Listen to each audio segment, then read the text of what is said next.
오늘도 하나님의 은혜가 저와 여러분에게 함께하기를 기원합니다. 사마리아에 복음이 전해졌다는 소식을 듣고 예루살렘 교회가 두 사도를 보냈습니다. 베드로와 요한입니다. 이들이 기도하고 안수하자 세례를 받은 성도들에게 성령이 임했습니다. 이를 통해서 사마리아도 예수님께 속한 교회가 되었음을 공식적으로 입증되었습니다. 모든 일을 마치고 예루살렘으로 돌아갈 때에도 사마리아 여러 마을을 지나다니며 복음을 전하며 돌아갔습니다.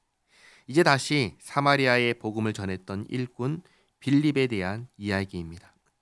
주의 사자가, 아마도 천사가 빌립에게 사마리아를 떠나 광야길을 가라고 합니다.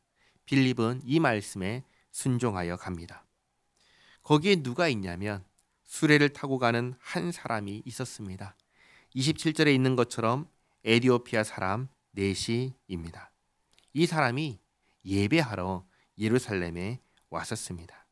그런데 이게 굉장히 이상한 일입니다. 첫째로 이 사람은 이방인입니다. 물론 이방인 중에 하나님을 경외하는 사람이 있기는 했습니다. 그런데 이방인입니다. 그리고 거기에 더하여 둘째로 내시입니다. 구약 성경을 보면 내시는 하나님의 총회에 교회에 들어오지 못한다라는 말씀이 있습니다. 그러니까 유대인 입장에서는 부정하고 부정한 사람이 바로 이 사람입니다. 그런데 하나님께서 그런 사람에게 빌립을 보내신 것입니다. 왜 하나님께서 이런 사람에게 빌립을 보내셨을까요? 그 이유는 하나님의 구원이 하나님을 찾는 모든 자들에게 열려 있음을 알게 하시기 위함인 것입니다. 오늘 이 내시가 읽는 이사야 56장을 보면 이런 사람들까지도 하나님의 백성이 되게 하셨다는 것을 계획하셨다는 걸 알게 됩니다. 그리고 정말로 하나님께서 말씀하신 대로 이루어졌다는 것을 오늘 이 일을 통해서 알게 됩니다. 성령님께서 빌립에게 수레로 가까이 가라고 하십니다. 빌립이 수레를 따라 달려갑니다. 에디오피아 내시는 이사야의 글을 읽고 있었습니다. 아마 소리 내면서 읽었던 것 같습니다. 빌립이 수레 곁으로 달려가면서 그 소리를 듣고 이렇게 말합니다. 읽는 것을 깨닫느냐. 그러자 이 내시가 정말 중요한 말을 합니다. 31절에 지도해주는 사람이 없으니 어찌 깨달을 수 있느냐. 여기 목사가 필요한 이유가 나옵니다. 목사는 무엇을 하는 사람입니까? 목사는 성경을 가르치는 교사입니다. 성경은 배워야 합니다. 배워야 알 수 있습니다. 그러지 않으면 이상한 이야기를 하게 됩니다. 이단과 사이비가 그래서 생기는 것입니다. 내시가 빌립에게 알려달라고 합니다. 그래서 잠시 수레를 멈추고 빌립이 수레에 올라가 같이 앉습니다. 내시가 읽던 본문은 이사야서 53장의 말씀이었습니다. 32절 말씀 보시면 읽는 성경 구절은 이것이니 일러스되 그가 도살자에게로 가는 양과 같이 끌려갔고 털 깎는 자 앞에 있는 어린 양이 조용함과 같이 그의 입을 열지 아니하였도다. 그가 굴욕을 당했을 때 공정한 재판도 받지 못하였으니 누가 그의 세대를 말하리요. 그의 생명이 땅에서 빼앗김이로다 하였거늘. 이 글을 읽고 빌립에게 질문합니다. 34절 그 내시가 빌립에게 말하되 청컨대 내가 묻노니 선지자가 이 말한 것이 누구를 가리킴이냐? 자기를 가리킴이냐? 타인을 가리킴이냐? 빌립이 듣고 알려줍니다. 바로 예수님이시라고.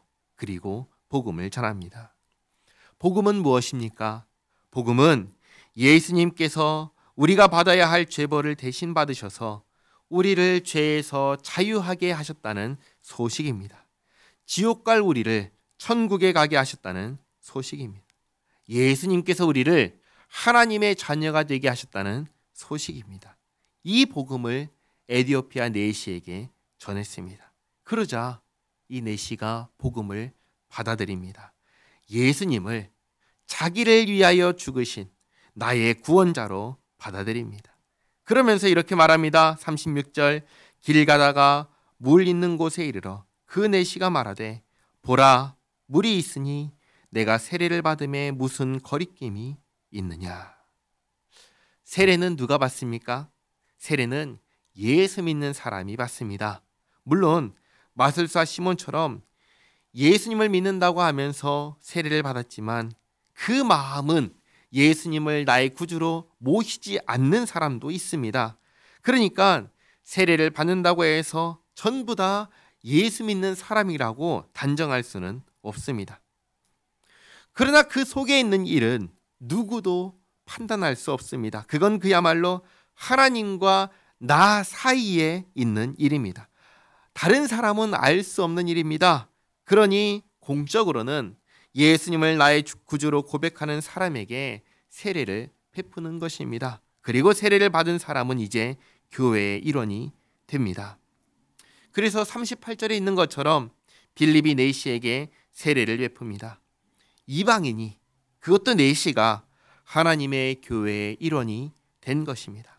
앞에서 말씀드렸던 것과 같이 이사야서 56장의 말씀이 성취된 것입니다. 뭐냐면 이방인이라 할지라도 내시라 할지라도 하나님을 경외하며 하나님의 약속을 굳게 잡는 사람은 얼마든지 하나님께서 구원해 주신다는 것을 이렇게 보여주시는 것입니다. 그러므로 우리가 이 한 가지를 기억하시기 바랍니다. 구원은 하나님의 역사입니다. 하나님께서 일방적으로 베푸시는 은혜의 역사입니다. 그리고 그 은혜를 받은 사람에게서 나타나는 이 모습이 있다는 것입니다. 무엇이냐? 나를 구원하신 하나님을 경외하는 모습과 예수님을 통하여 나를 구원하셨다는 말씀을 굳게 잡는 이 두 가지 모습이 나타나는 것입니다. 나를 구원하신 하나님을 향한 경외, 그리고 나를 구원하신다는 그 약속의 말씀을 굳게 잡는 이 두 가지 모습, 이것이 우리에게도 동일하게 나타나기를 바랍니다. 매일의 삶 가운데에서 내가 예수 믿는 사람이라는 것을 기억하며 나를 구원하신 하나님께 감사하며 살아가는 우리 모두가 되기를 바랍니다. 기도하겠습니다. 좋으신 하나님, 구원은 예수님 안에 있으니 하나님을 경외하는 그 사람 빌립을 보내어 예수님을 알게 하여 주시고 예수님을 믿는 믿음 안에서 구원받게 해주신 하나님의 역사를 보았습니다. 이방인이라 할지라도 내시라 할지라도 이렇게 챙기시고 살펴주시고 또한 동일하게 우리도 살피시고 챙겨주심에 감사드립니다. 우리가 예수 믿는 사람이라는 걸 늘 기억하며 우리를 구원하신 하나님께 감사하며 주께서 원하시는 바를 기꺼이 행하며 살게 하옵소서. 나를 구원하신 주님의 기쁨이 되는 주의 백성, 주의 자녀가 되게 하옵소서. 예수님의 이름으로 기도하옵나이다. 아멘.